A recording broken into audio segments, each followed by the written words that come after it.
Ira Epstein of Linn and Associates with your metal market wrap-up for a wild trading day on this Monday, December 21st, 2020 at 6 p.m. Central Time. As it turns out, it was just breathtaking in the moves that we saw today. All of the metals, as you'll see on the charts, moved dramatically. Silver was just insane. And the platinum market took the biggest beating, down dramatically and never did recover. The other metals came back a bit. Not copper, but that's okay. Copper market's here and probably got to consolidate after it got over 350 up to 360. Wild day in the stock indices. Why is this happening? Well, I think today was a confluence of events.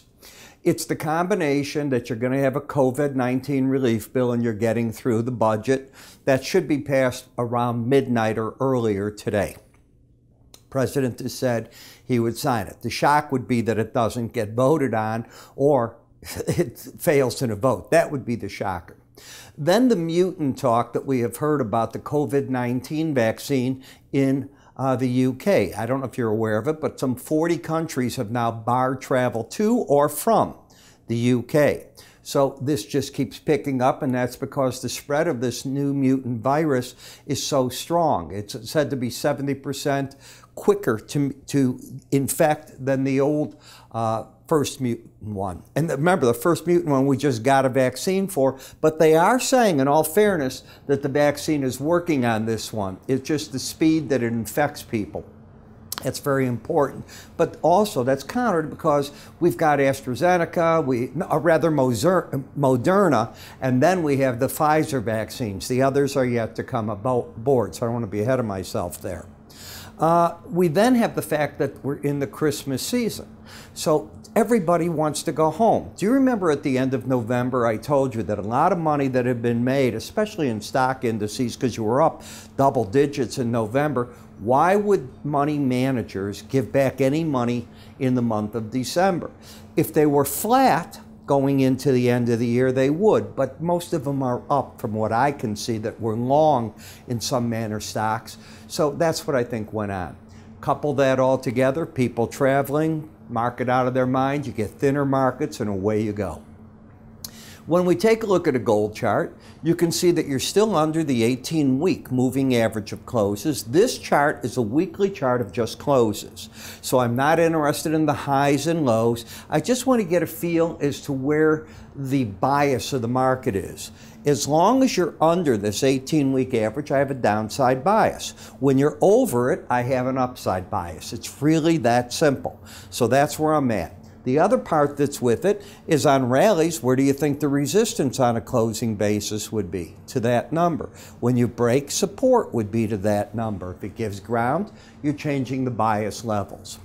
When we take a look at today's action on gold, you can see, and I will come to it right here, the range in the market was 1912 to 1859. So you've got a, $60 range for all purposes in the market, $52 range for all purposes in the market. That's pretty, in the market, that's big. When we take a look at the action, I now have a higher high and a low that is under that low. You're not in a trend. If I step away from this coming into today, you weren't trending anyways. You had a lower and low and a higher high. So I haven't seen an uptrend on my swing line study, period. And it just confirmed that I don't have one with this action, and I've got an inside day going on tonight. When we take a look at where the market's at, you can see that this 18-week moving average of closes was falling down towards the 200, and with the rally we just had, past tense, not today's break, but the current rally, you managed to turn it away from there. You didn't quite make it up to the 100-day moving average, so what number stopped the rally? I know you know what I'm going to say. Bollinger Bands. When you got up here, I kept saying, you know, what happens with a Bollinger Band is when you hit the market, that's where the pros often take, I think. This is what I teach in my charting course. I think the pros take money off the table. How much? It depends on the programs they're following or if they're just trading by themselves, which way they want to go. Trailing stops, always a great idea. In any case you go, if you took out this low after you make another high, which you did, why would you hang around the market? Where did it fall to? Well, as you can see, it didn't even make it back here, but I think the money came out of the marketplace back there. Why do I say it? Because you were overbought. You weren't embedded. If we take a look at this chart, both numbers, and I'll look at it right here with you, both numbers not over 80. Not over 80 today. Let me go back even further. Not over 80, both numbers. You were just in an overbought situation. You'd hit a point right here that I think the pros were taking their money off. The combination, and I didn't get to tell you this obviously until tonight, but the combination's got another layer from the 100-day to that. Am I bearish? No, that's not what I'm saying. I think that if they were long, they came out of the market, if they were long. In the gold-silver ratio, this still favors the silver market. You know, you've gone back here from this 125, 130 level. Now you're down to 71. Again, anytime you're under that 18-day moving average, it's a daily chart, the bias favors what? The downside. The fewer numbers you get, the stronger silver is, because what it's representing is how many ounces of silver to get an ounce of gold. You don't need 80 that you need back here. You don't need 75 you just had. You need 71 right now, which means silver should look better than gold, and it does. First, you've got a pattern of now higher lows, higher highs. What numbers did you hit the other day before today? You got up to your Bollinger Band, stayed over it, pulled back on it, weren't embedded. This was all through Friday. Today, still not embedded. Market went up to, again, to the Bollinger Band, went down to support at the 100-day average and came back. Now, tonight, what should it have trouble with? The upper Bollinger Band. Markets only trade over that algorithm number 5% of the time. Can it go several days or more over it? It most certainly can. But you look for the combination. Is it embedded or overbought to get a feel? Is the market running, or is it just moving in such a way it's not going to last? There's an art to that. And that's what I look at. Not a science, an art. And once you master that, you have a pretty good feel for what it's going to do. In the copper market, you lost the embedded reading. And as I told you, when you lose the embedded reading, you often go to the 18-day average. But this market has been so strong that from the time it lost it back here, it hasn't gotten there. If it does, there'll be no money in the trade. That's one of the things I learned this year, that when you take what's called a lost embedded slow stochastic trade, wow, what a mouthful that is. You're looking for the market to return to a key moving average. In this case, the market not only didn't do that, when it got up here and took out previous highs from when it lost the embedded reading, I'll show you right here, the number it couldn't afford to take out was this day. So at this point, this is the number you cannot take out. If you do, whether you have a lost embedded slow stochastic trade or not, not a very good move. So let's assume traders went short in this range. They're still looking for the 18-day average. Now they're stopped out. Right through there. That's Friday. Today, yeah, the market's down, but not much. Game over. A trade that did not work. You look at those lost embedded readings, how often it makes a run back to that 18-day average. I want to be on the side of that trade. No trade I know works all the time, but there are high probability trades, and that is one of them that I always look at. I obviously have a lot of parts to it, and when I do my charting, I'm doing when I come back in 2021. It sounds so far away. It's 3 weeks away, 2 weeks away. I'm going to start recording a series of mini courses. There will be a charge for them, so they're not going to be free.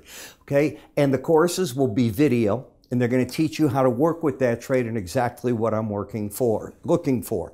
So you'll be able to see that on a regular basis, and I'll do updates to that part. The ideal thing is you take the charting course we have first. Why? You then learn what slow stochastics are, what inside, outside days are, and a Bollinger Band. I'm not going to go back and reteach Bollinger Band. You got to take the chart for that. I'm going to pick up where that left off and take you to the next level. In the platinum market, lower highs, lower lows. Would you have thought this was going to happen off the chart? This is how you looked coming in.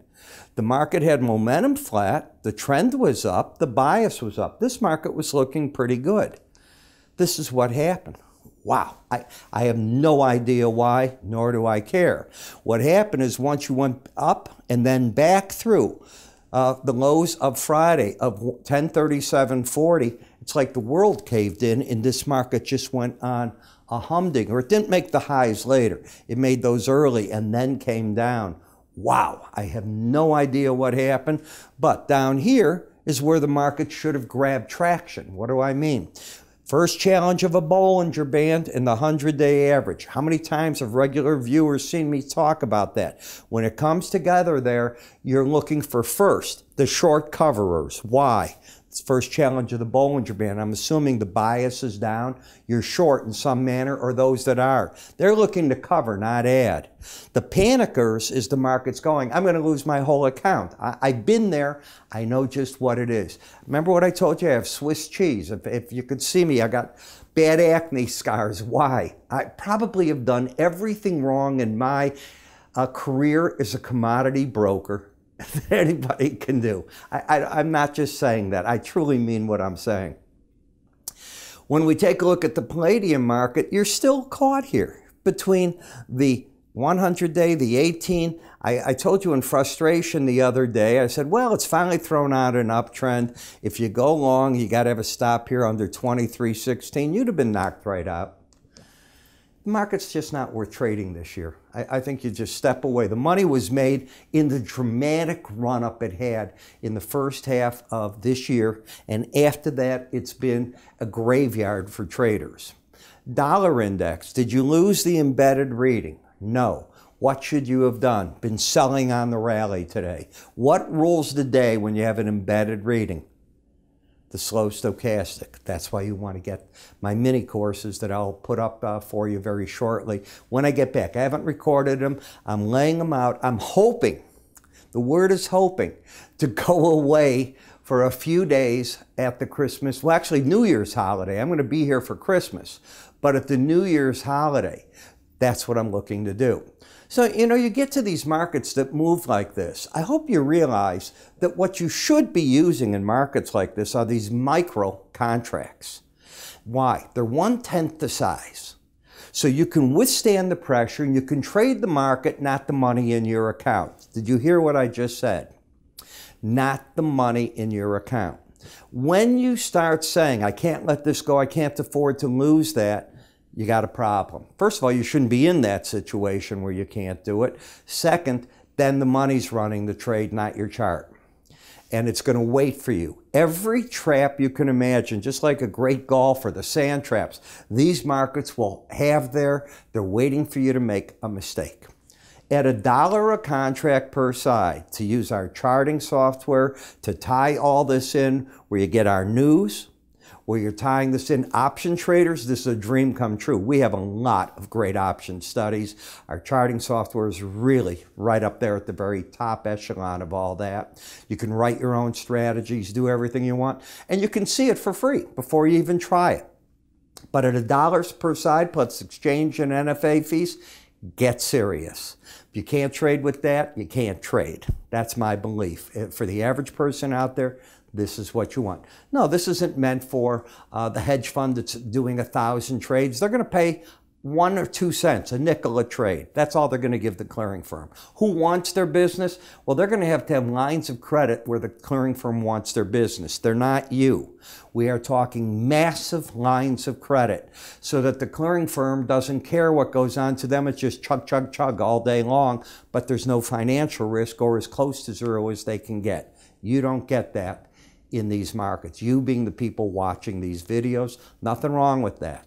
2 different tiers of trading. And realize when you're trading stocks, they tell you it's free. You know it's not free. The stock firm's getting paid by the order taker. So they're just keeping that money. They're not charging you a commission. But Robinhood charges a fee, and then they have other fees that they put in. If you think it's a free ride, best to you. So how do you get all this and find our information? Go to our website, but put in the word micro after our website and it'll tell you just how this all works. You can always call us. We'll work with you that way. I'm Ira Epstein. You have a good day. I will talk to you tomorrow.